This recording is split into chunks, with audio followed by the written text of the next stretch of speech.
जी बैठक घेतली नेमकं काय विषय होता? विषय असा होता की ह्या शिर्डी शहरामध्ये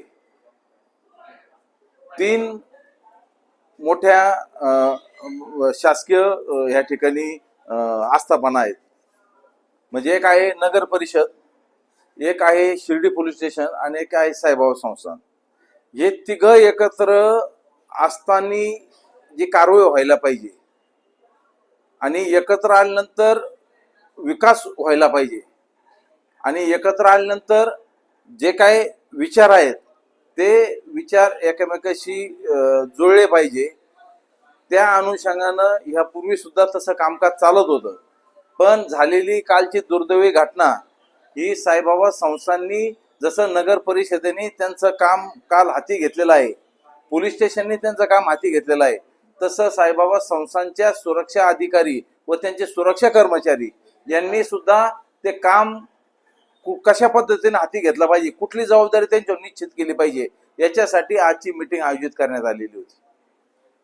याच्यात आता गुन्हेगारी जी मुक्तता आहे किंवा जी काही बकाल शिर्डी किंवा मंदिर परिसर आहे त्या स्वच्छतेसाठी तुम्ही काय काय उपाययोजना करणार? सर्वात प्रथम शिर्डी शहरात रस्त्यावर कुठलीही हातगाडी कुठलाही व्यवसाय कोणी करू नये अशा पद्धतीची त्या ठिकाणी आम्ही आज कालपासून 100% बंदी घातलेली आहे. यापुढे असे कुठलेही व्यवसाय किंवा हातावर किंवा रस्त्यावर तुम्हाला कुठलीही गोष्ट विकता येणार नाही. जे काय तुम्हाला जो काय व्यवसाय करायचा असेल तो परवानगी घेऊन तुम्हाला व्यवसाय करावा लागेल. आज ज्या वेळेस आम्ही रूट मार्च घेतला, साईबाबा संस्थांचे अधिकारी कर्मचारी आमचे सर्व नगरसेवक होते, गटनेते होते, आमचे भाजपचे नगरसेवक व शहर अध्यक्ष होते. तर त्या ठिकाणी ज्या वेळेस 9 मीटर रोडला आम्ही जात होतो त्या ठिकाणी नगरपालिकेची आमच्या अतिक्रमण पथकाची गाडी त्या ठिकाणी उभी होती आणि त्या दुकानावर ती कारवाई करत होती. बरेच जुने त्या ठिकाणी ते आमचे व्यापारी आहेत, ते येऊन आम्हाला भेटले. त्यांनी आम्हाला विनंती केली की आम्ही आमच्या जागेत आहोत वगैरे. त्यांना स्पष्ट भाषेत सांगितलं जी काय घटना घडली आणि पुढे भविष्यात घडू नये म्हणून जशी नगर परिषदेची जबाबदारी नगर परिषद करू राहिली तशी तुमच्याकडनं पण आम्हाला व्यापाऱ्याकडनं नागरिकांकडनं सहकार्याची भूमिका आम्ही अपेक्षित ठेवत आहोत. त्या अनुषंगानं तुम्ही शटरच्या पुढं कुठंही तुम्हाला व्यवसाय करता येणार नाही. शटरच्या आतमध्ये तुम्हाला जो काही व्यवसाय करायचा तो करा. तुम्हाला मी 100% खात्री देतो असं त्यांना सांगितलं की एकदा शिर्डीत रस्त्यावर कोणी फिरताना दिसलं नाही, समजा वस्तू विकणारे हातगाडी लावणारे, तर एक तुम्हाला सुद्धा त्या व्यवसायात तुम्हाला चांगले त्या ठिकाणी व्यवसाय मिळणार आहे. त्यांना ते मान्य झालं आणि त्यांनी कबूल केलं की भविष्यात यापुढे आम्ही शटरच्या पुढे कुठेही आम्ही आमच्या त्या ठिकाणी व्यवसाय करणार. की बऱ्याच जणांनी बघायची भूमिका घेतलेली आहे. मी तुम्हाला सांगितलंय, नागरिक आहेत, दुकानदार आहेत, पोलीस आहे, संस्थांचे सिक्युरिटी आहे, आमचे MSF आहे, सगळ्यांनी बघायची भूमिका घेतलेली आहे. मी त्या ठिकाणी निषेध केला त्यांचा आणि त्यांना स्पष्ट भाषेत सांगितलं यापुढे अशी कुठलीही घटना घडता कामा नये की तुम्ही एका ठिकाणी बसून राहिला तर समोर घटना घडते, तुमच्यावर त्या संदर्भात शिस्तभंगाची किंवा कठोर कारवाई करण्यात येईल अशा शब्दात मी त्यांना त्या ठिकाणी सुनावलेलं आहे. तुम्ही कालची जी घटना घडली तर त्या आरोपींच्या बाबतीमध्ये काय निर्णय घेतले झाले? आज सकाळी त्या आरोपींच्या कुटुंबातील लोकांना मी माझ्या कॅबिनमध्ये बोलवलं होतं. आमचे गट नेते सगळे नगरसेवक या ठिकाणी हजर होते बऱ्यापैकी.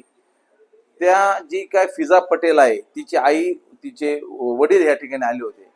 ते शिर्डी शहरात राहणारे, म्हणजे त्यांचा रहिवास शिर्डी शहरातला नाहीये, ते सिल्लोड ह्या शहरातनं या ठिकाणी आलेले आहेत. त्यांना मी स्पष्ट भाषेत सांगितलं तुमचे मुलं तुमच्या ताब्यात नाही. जो काय प्रकार घडलेला आहे हा प्रकार सगळ्या शहराने त्याचा निषेध केलेला आहे. तुम्ही तुमच्या गावाला इथून निघून जावं. तुम्ही ज्या पद्धतीनं घर बांधलेलं आहे ते बेकायदेशीररित्या या ठिकाणी तुमचे घर बांधलेलं आहे, त्याच्यावर आम्ही नगरपालिका कारवाई करणार आहोत आणि तुमचं ह्या शहरात राहण्याचं बिलकुल कुठल्याही शहरवासीची इच्छा नाही. तर त्यांनी मला मान्य केलं की आम्हाला 8 दिवसाची तुम्ही वेळ द्यावी आम्ही 8 दिवसात आम्ही आमच्या गावाला निघून जातो. तुम्ही जी संस्थांची मिटिंग घेतली परंतु त्या ठिकाणी कार्यकारी अधिकारी उपस्थित नव्हते, नेमकं काय नाही, काय झालं, मीटिंग घेतली, ती मीटिंग घेण्याचं जे प्रयोजन होतं ते अति तातडीचं होतं आणि त्या अगोदरच मुख्य कार्यकारी अधिकारी असतील, त्यांचे अधिकारी असतील, चेअरमन आलेले होते, त्याच्यानंतर त्यांच्या काहीतरी मला वाटतं डॉक्टर लोकांच्या मुलाखती होत्या, असे बरेच त्यांचे विषय होते. पण जे सिक्युरिटी ऑफिसर आहे माळीसाहेब, त्यांनी त्यांची परवानगी घेतली होती, त्यांच्या कानावर हा सगळा विषय घातला होता आणि त्यांनी परवानगी दिल्यानंतरच त्या ठिकाणी आम्ही सर्व एकत्रित त्या ठिकाणी मिटिंग घेतलेली आहे. काल संध्याकाळी नगरपालिकेत शिर्डी पोलीस प्रशासनाचे नगरपालिकेची संयुक्त मीटिंग झाली. काय मुद्दे मांडण्यात आले होते आणि कुठल्या विषयावर काम सुरू आहे? बॉम्बिंग ऑपरेशन सुरू आहे. कॉम्बिंग ऑपरेशन होणार आहे शिर्डी. काल उच्चस्तरीय अधिकाऱ्यांबरोबर संध्याकाळी मीटिंग झालेली आहे. त्या संदर्भात अशी पण चर्चा झालेली आहे की एकदा हे रस्त्यावर जे बसणारे आहेत, रस्त्यावर जे ज्यांनी काही समजा काही म्हणजे बाकडे लावले असतील किंवा स्टॉल लावले असतील, हे सगळे एकदा 8 दिवसात सगळं व्यवस्थित क्लिअर करायचं. परत कोणी रस्त्यावर व्यवसाय करणार नाही याची खबरदारी घ्यायची आणि टप्प्याटप्प्यानं पुढच्या आठवड्यात आम्ही जे काही रस्त्यावर वाहनं लागतात त्यांना पार्किंगमध्ये जाण्याचं आम्ही त्यांचं नियोजन केलेलं आहे. त्यांना पार्किंगची जागा उपलब्ध करून आम्ही दिलेली आहे. तर त्या ठिकाणी तो दुसऱ्या टप्प्यात विषय येईल.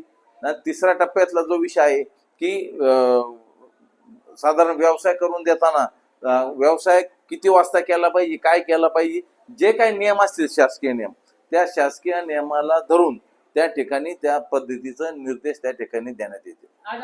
आज रूट मार्च करत असताना कुठंही आम्हाला हात विक्रेता किंवा रस्त्यावर किंवा कुठं रस्त्यावर बसून कोणी विक्रेता करताना विक्री करताना आढळून आलेलं नाही.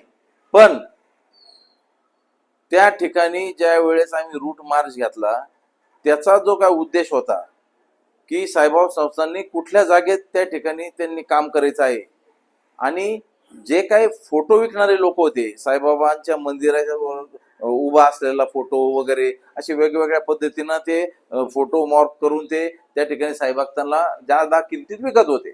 मोठी टोळी होती ती. कालच आम्ही शिवसाहेब असतील, आमचे सगळे नगरसेवक असतील, आम्ही आमच्या MSF ला आमच्या अतिक्रमण पथकाला निर्देश दिले आणि काल जवळजवळ 1.5 ते 2 लाखाचा एक मशीनची किंमत आहे असे 16 मशीन आम्ही त्या ठिकाणी जप्त केलेले आहेत आणि ही कारवाई आम्ही अगदी सक्त केलेली आहे. याच्यानंतर जर कोणी आढळलं तर ते दुकानं सुद्धा आम्ही सील करणार, यात कुठली शंका नाही. पुन्हा त्याला एकाने भोगावता गावाला अशा प्रकारची काही चर्चा सुरू आहे. नेमकं काल नगर मनमाड रोडला अतिक्रमण काढण्याचं सांगण्यात आलं. आजही अतिक्रमणच्या कारणात जोरात सुरू आहे. नेमकं काय यामागचं गुन्हेगार बाजूला राहिला आणि सर्वसामान्यांना असं आहे. मला एक प्रश्नाचं उत्तर द्या तुम्ही. व्यवसाय कायद्याने केला पाहिजे का बेकायदेशीर? जर कायदेशीर केला पाहिजे तर तुम्ही आमच्याकडनं परवानगी घेणं बंधनकारक आहे.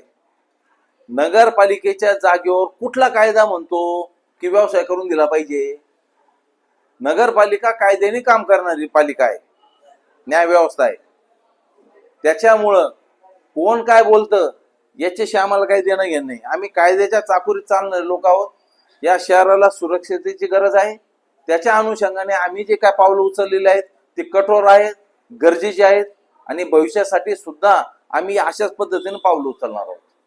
चौकीजवळ कुत्ते करून फिराव पाव भक्तांना वाटायला लावतात, त्या अशा काही महिला आहेत, त्याच्यावर कारवाई करायची आपण त्या संदर्भात सुद्धा साईबाबा संस्थांच्या सुरक्षा अधिकाऱ्यांना निर्देश देण्यात आलेला आहे की ज्या पद्धतीनं त्या ठिकाणी जे काही भेसळयुक्त दूध त्या कुत्र्यांना देण्यात येतं बाबांच्या नावाखाली आणि साई भक्तांकडनं आम्हा पैसे लाटले जातात, ते सुद्धा कायमस्वरूपी बंद करण्याच्या संदर्भात आम्ही सूचना दिलेल्या आहेत. शिर्डी कुत्ते को दूध और कुत्ता गोली कब बंद होगी? कुत्ते का दूध और कुत्ता गोली जो मिल रही थी कब बंद? कुत्ता गोली, ये दोनों चीजें बंद होगी. उसकी फिक्र आप ज्यादा मत करो. ये सब धीरे धीरे सब कुछ होगा, एक दिन में कुछ होने वाला नहीं है.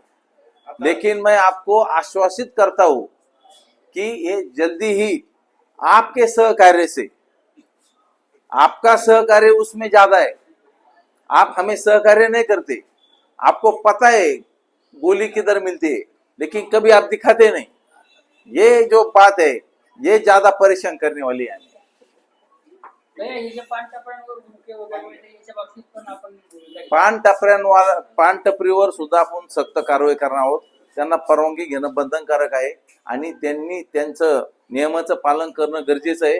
कुठलं सामान ठेवता काय ठेवता म्हणजे कसं ठेवता याच्यावर आमचं लक्ष असणार आहे। पान टपऱ्यांमध्ये अनेक अंमली पदार्थ विकले जातात चोरून, आणि काही पान टपऱ्यांवर गुलशन पान विकलं जातं। म्हणूनच तुम्हाला सांगतो त्यांनी आमची परवानगी घेणं बंधनकारक आहे। एकदा परवानगीच्या आमच्या कचाट्यात ते आले का आम्ही बरोबर त्यांना दोरीत कसा व्यवसाय करायचा आमच्या भाषेत आम्ही सांगू त्यांना।